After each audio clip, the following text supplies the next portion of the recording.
So this is going to be another movie review. This one's called Big Man Japan 2007. I'm giving it 2 out of 5 stars. I disliked it. I guess I don't understand Japanese humor. It's supposed to be a mockumentary in the same line as this is Spinal Tap, so it's a Spinal Tap version of big monster movies.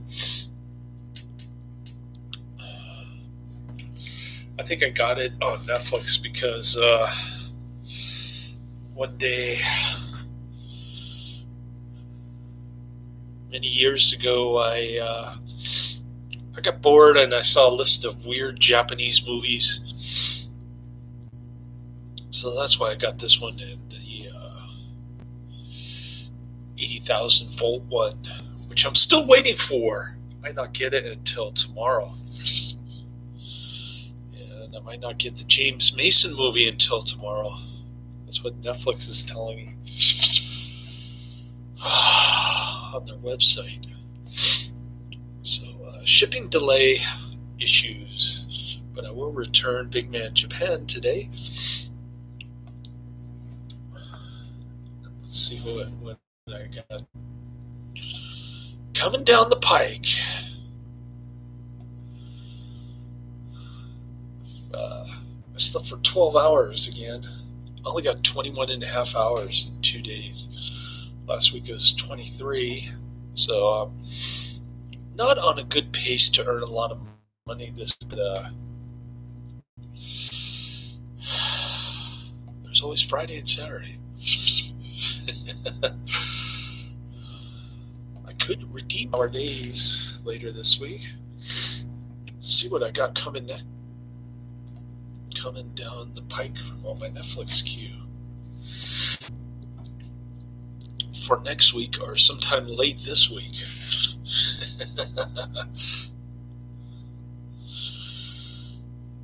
All right, it is slow. All right, so Big Man Japan. So this guy electrocutes himself in the nipples to make himself big, and he works for the Ministry of Monster Defense or something like that. So he goes to the power plant to make himself bigger. He keeps joking that he likes umbrellas and dried seaweed because it expands whenever you want it to. I guess it's supposed to be Japanese humor. I didn't laugh at any of the jokes in this. All right. So, Madame Bovary. This is the James Mason one. I'm actually waiting for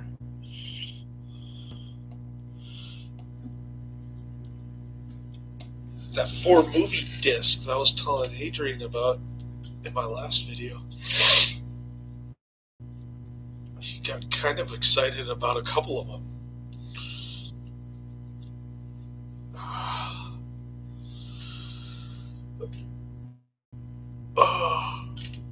My Netflix queue just froze up, sorry.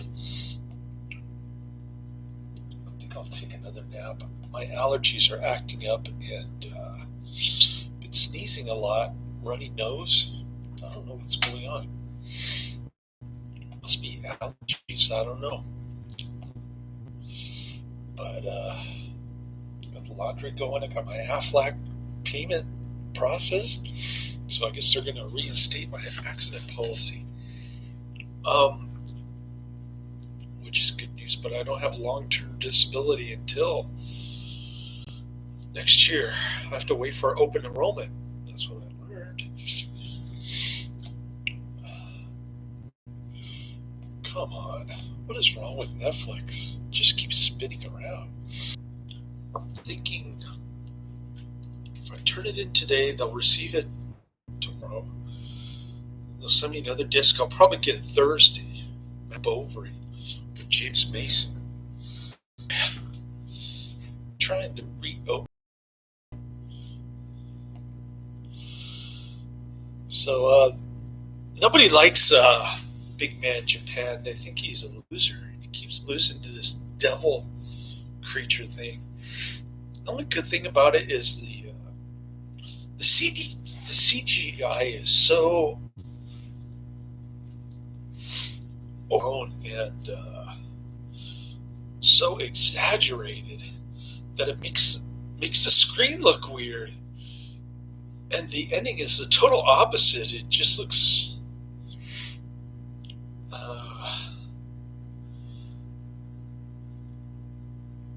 I don't know. I don't know how to describe it to you. Some people like it, but I thought it was kind of awkward, and the editing is pretty bad on this, especially the monster fight scenes. But I did like the shooting eye monster and the stink monster. Looking at the trailer, you would never guess what the movie's about. And I actually like the trailer better than the movie. The reason why it took me so long to review this was because there were tons of bonus features, deleted scenes, the making of, and so on. And it just dragged on for a couple hours. I couldn't take it, man. Hopefully the Electric Dragon 80,000 volts is better than this. Because I didn't like it. An hour 53 minutes? Really? Why'd you have to make it that long? Okay. I guess they wanted to insert some more Japanese jokes in there. Alright. So the next three after Madame Bovary, Made for Each Other, 1939. The Magnificent Ambersons, 1942. And Manhattan Melodrama, 1934. So I'm in the M section of my colorized movies. Almost done with the Fred Olen Ray flick, Michael Dudikoff, and the short-haired, comely white woman. I like her. Dudikoff headbutted her in the booty while they were crawling through the coal. Countermeasures, 1999. I wish I could be Dudikoff, headbutting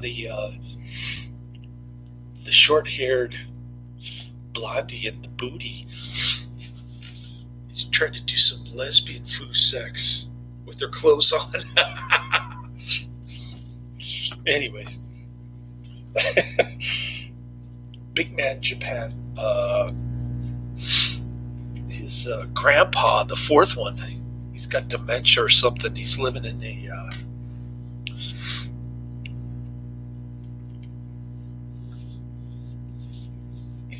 a nursing home, and he comes back to fight at the end, but he kind of he gets wasted. He comes to defend his grandson. The grandson is having trouble with the devil monster.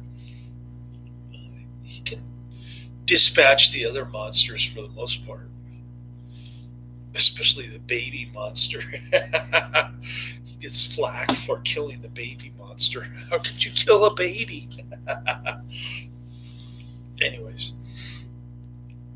nobody watches him. He's on like 2:30 a.m. in the morning, and there's this Japanese dude interviewing him throughout most of the movie, which is my least favorite part. I like the CGI part the best because it's just so over the top and ridiculous looking. What else? There's this monster that that has these, I don't know how to describe it. It has these interlocking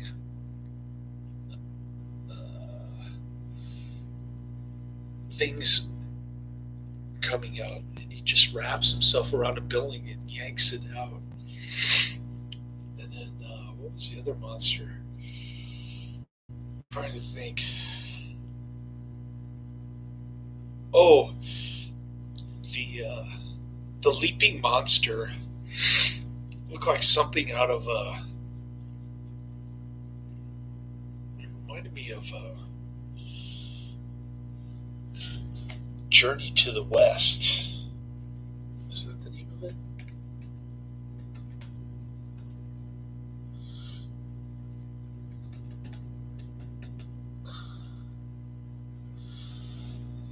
Journey to the West. The Demons Strike Back. Yeah. That's what it reminded me of, because it's just the head and the foot. It looks weird. If you want to check this out, I would recommend watching the trailer and skipping the movie. That's what I should have done, because the trailer will fool you into thinking that it's a weird Japanese movie, but it's just a boring mockumentary to me. Anyway, maybe if you get Japanese humor, you'll enjoy it more than I did. But it was just too sloppy and boring for me. I didn't like it. Big Man Japan's divorced. He only gets to see his daughter like once every 6 months or something. She doesn't even know who he is. And he gets her a bunny rabbit hat and takes her to the zoo. His ex-wife's having an affair with I guess they're still married, but she's having an affair with their boss at some store that she works at. And what else? Well, he's got a stray cat, and during the interviews, they keep throwing rocks through his window, and they put graffiti all over his house. They don't like this guy. He's kind of the underdog monster fighter, I guess. I really can't describe it to you. It's just, it tries to be weird, but just ends up being boring, I guess. Anyways, better get back to my laundry, take a little nappy poo, and then finish up countermeasures. Cool. Woke up at 9 and I went to bed at 9. That's 12 hours. Unbelievable. Well, even if I work less than 23 hours in 2 days, I'm still tired, man. Because Monday I worked all the way through. I didn't even take a nap. I just worked 10-hour shift and take my second meal break.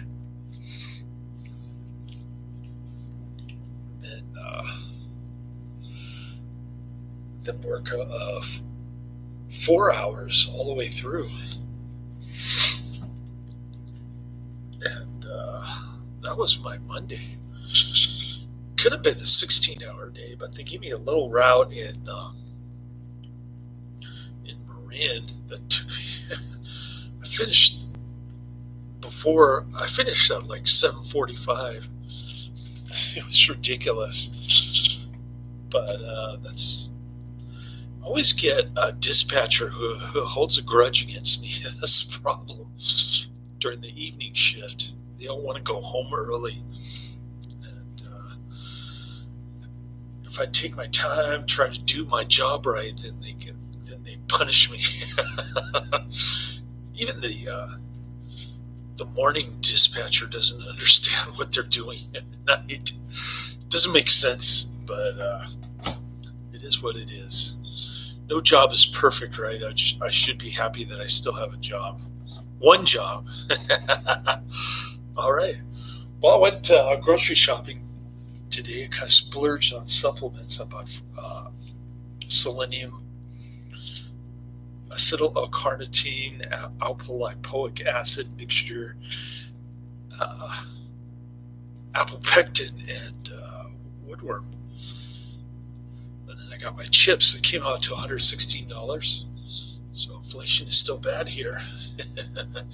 But I've been paying that price for a long time. I don't think the price has gone up on the supplements anyway. They've always been high prices. All right. But I went to get gas. It was over $6. I took pictures of the stickers on the gas machines. Had a sticker of Joe Biden pointing his finger. I did that to the high gas prices. I bet you they removed the stickers today. That's what my son said when I showed him the pictures on Google Chat. I get to see my son again later this afternoon. Hopefully I can go down my list, get through some of those Karate Man recommendations later.